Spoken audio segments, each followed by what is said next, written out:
تو آج کا جو ہمارا سبق ہے وہ ہے صفات لازمہ کی تعداد. ٹھیک ہے، ویسے تو ان صفات لازمہ کے اندر اختلاف ہے، لیکن یہاں پر میں وہ آپ کو اختلاف بھی بتا دیتا ہوں. ٹھیک ہے، اب یہاں پر دیکھیں، کسی کے نزدیک یہ صفات 44 ہیں. ٹھیک ہے، اب کسی کے نزدیک یہ 14 ہیں. ٹھیک ہے، اسی طرح کسی کے نزدیک 16 ہیں. لیکن جس طرح میں نے آپ کو پہلے مخارج کے اندر اختلاف بتایا تھا، یہاں پر صفات کے اندر بھی تھوڑا سا اختلاف ہے. کسی کے نزدیک 14 ہیں، کسی کے نزدیک 16 ہیں، کسی کے نزدیک 44 ہیں. لیکن اس کے بعد کیا ہے، اب یہاں پر دیکھیں مصنف کے نزدیک صفات 17 ہیں. جیسے مخارج ہم نے 17 پیچھے پڑھ لیے ہیں، اسی طرح صفات بھی کیا ہیں، مصنف کے نزدیک 17 ہیں. اہل ادا کے نزدیک بھی کیا ہے، صفات 17 ہیں. علامہ مرعشی کے نزدیک بھی صفات کیا ہیں، 17 ہیں. اسی طرح علامہ شاطبی کے نزدیک بھی کیا ہے، صفات 17 ہیں. اسی طرح علامہ جزری کے نزدیک کیا ہیں، صفات 17 ہیں. یہ جمہور قراء ہیں، ان کے نزدیک کیا ہے، ان کے نزدیک کیا ہے، صفات کی تعداد جو ہے وہ 17 ہے. پس مصنف نے بھی یہی قول لیا ہے کہ صفات کی تعداد جو ہے وہ 17 ہے. ٹھیک ہے، اب یہاں پر میں نے ان کی تعداد بھی لکھی ہوئی ہے اور ان کے نام بھی لکھے ہوئے ہیں. آپ ان کو خوب یاد کر لیں اور آگے ہم انہی کا سبق پڑھنے والے ہیں. ٹھیک ہے، تو یہاں پر دیکھیں وہ صفات 17 ہیں. نمبر 1 ہمز. کیا؟ ہمز. ہمز کا مطلب ہوتا ہے پستی کے. جن حرفوں میں یہ صفت پائی جاتی ہے ان کی کیا ہے، سانس جاری رہتی ہے لیکن آواز کے اندر پستی ہوتی ہے. ایسے حروف 10 ہیں. فحسطہ شخص سکت. حمزہ فا زبر اف، آواز کے اندر پستی ہے لیکن سانس جاری ہے. حمزہ ثا زبر اس، ٹھیک ہے، آواز کے اندر پستی ہے لیکن سانس کیا ہے، جاری ہے. کالعہن المنفوش،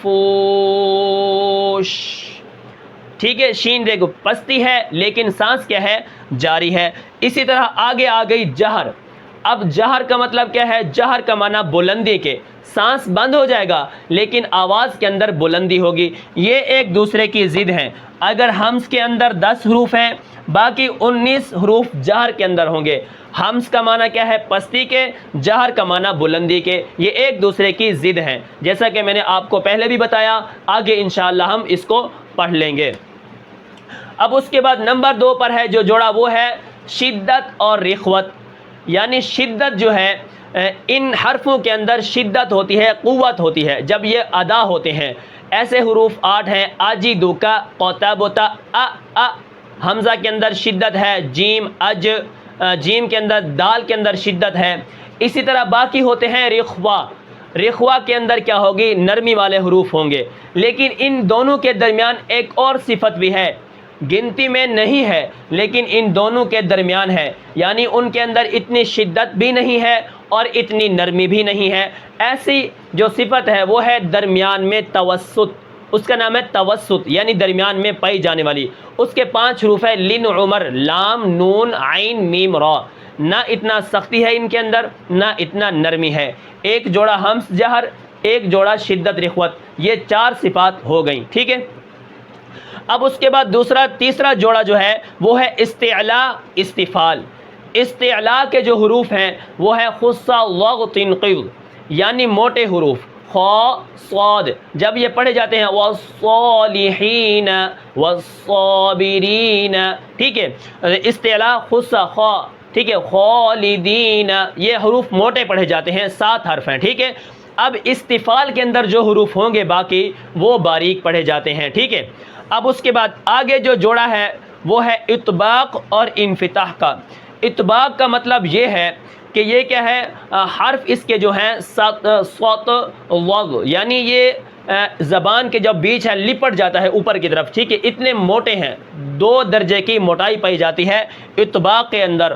صاد ضاد طا ظا، سارے حرفوں سے موٹے ہیں. ٹھیک ہے، اس کے بعد انفتاح ہے تو زبان اوپر کی طرف نہیں اٹھتی، نیچے رہتی ہے. ٹھیک ہے، اس کے بعد 5واں جو جوڑا ہے وہ ہے اذلاق.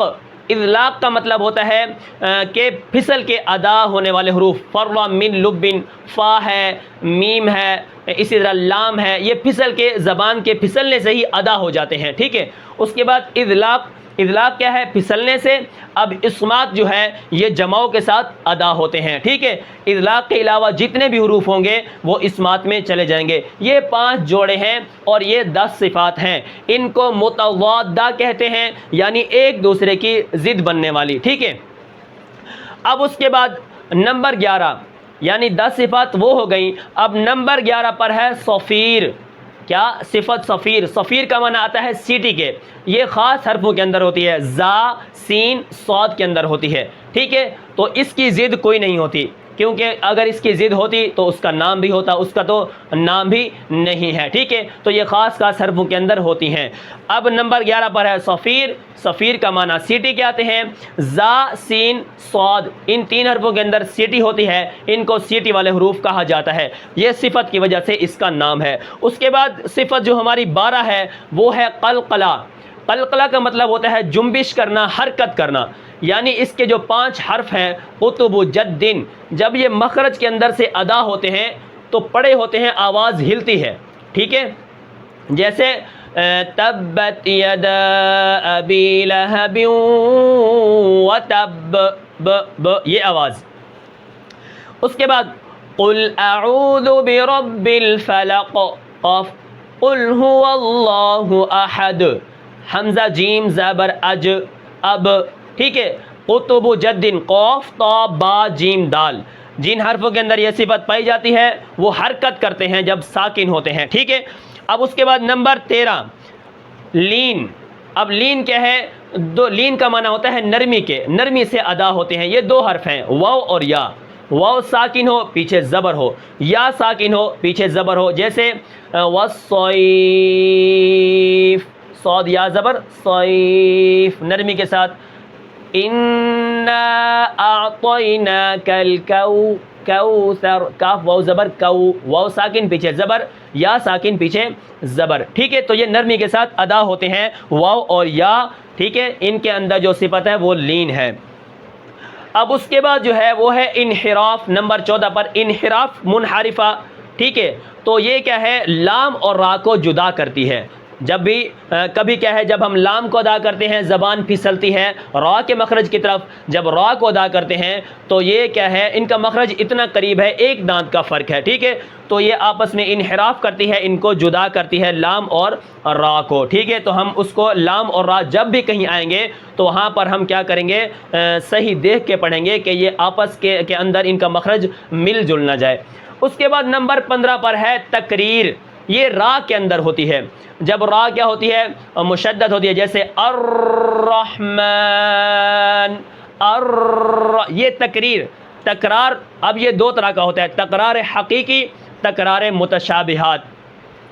اب تکرار حقیقی جو ہوتا ہے وہ یہ ہوتا ہے کہ سامنے نظر آتا ہے، ٹھیک ہے، جیسے حقیقت میں ہوتا ہے الرحمن علم القرآن، یہ را بار بار پڑھی جا رہی ہے، اس کو تکرار حقیقی کہتے ہیں، ٹھیک ہے، مقرر یعنی بار بار تکرار، ٹھیک ہے۔ اب اس کے بعد جو دوسرا ہے تکرار متشابہات، الرحمن ایک ادا کیا، سننے والے کو کبھی کبھی متشابہ لگتا ہے، ذہن میں آتا ہے کہ شاید اس نے 1-2 را پڑھ لی ہیں، الرحمن، الرحمن ایک را پڑھا میں نے، الرحمن، الرحمن، یہ تقریر صفت ہے، اس سے ہم نے کیا ہے؟ بچنا ہے، اور یہ آپ نے کیا ہے؟ دیکھ لینا ہے۔ اس کے بعد نمبر 16 پر ہے تفشی، کون سی صفت ہے؟ تفشی۔ تفشی صرف شین کے اندر ہوتی ہے، جب بھی شین کو ہم پڑھیں گے اس کے اندر کیا ہوگی؟ شین کی آواز منہ کے اندر پھیل جائے گی، جیسے کالعہن المنفوش والشمس وضحاها، تفشی کا مطلب پھیل جانا، تو شین کو جب ہم ادا کریں گے تو اس کی آواز کیا ہے؟ پھیل جاتی ہے منہ کے اندر۔ اس کے بعد نمبر 17 پر ہے استطالت، یہ صفت لوڈ کے اندر ہوتی ہے، لوڈ کا مطلب استطالت مطلب درازی کے، ٹھیک ہے، یعنی اس کا مخرج جس طرح لمبا ہے، طویل ہے، تو یہ آواز وہاں سے لوٹتی ہوئی آتی ہے جب ہم لوڈ کو غیر المغضوب علیہم ولا، آواز کیا ہے؟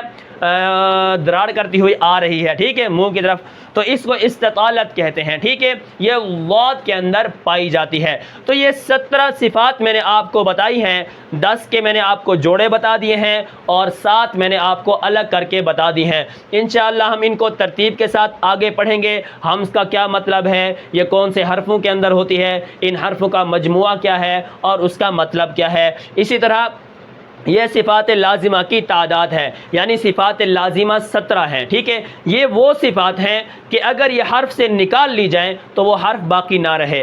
اب مثال کے طور پر اگر ضاد کے اندر کیا ہے صفت استعلاء نکال لی جائے تو وہ کیا بن جائے گا، ذال بن جائے گا، کیا بن جائے گا، ذال۔ صاد کے اندر سے اگر صفت استعلاء جو موٹا کرتی ہے اگر نکال لی جائے وہ سین بن جائے گا، یعنی ایک حرف دوسرے سے بدل جائے گا، معنی تبدیل ہو جائے گا۔